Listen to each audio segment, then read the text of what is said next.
O, ba't ginabi ka? Sa kagaling? Nag-apply kasi ako ng trabaho. Tsaka natanggap na ako. Anong trabaho naman ang in-applyan mo? Massage yung ina-applyan ko. Sa daming trabaho na pwede mong applyan?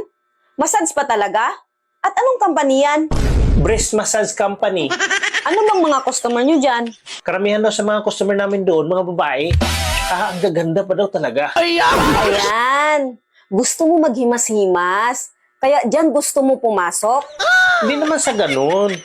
Meron akong na-applyan pa abroad, di ba? Ang kulang na lang sa akin, kabisaduhin yung part of the body ng katawan ng mga babae. Pwede naman pangalan ng part of the body ang kabisaduhin ah.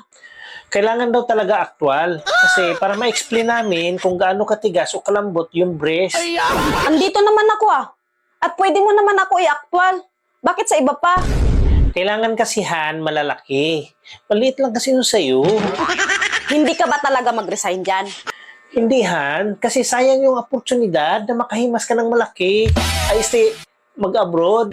Ah, kaya pala. Gusto mo humimas ng malalaking dibdib. Kung hindi ka mag-resign sa trabaho mo, mag-a-apply din ako ng trabaho.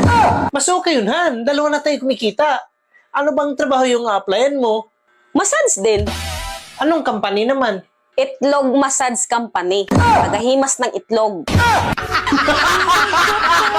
Huwag ka na mag-apply. Bukas magre-resign na ako.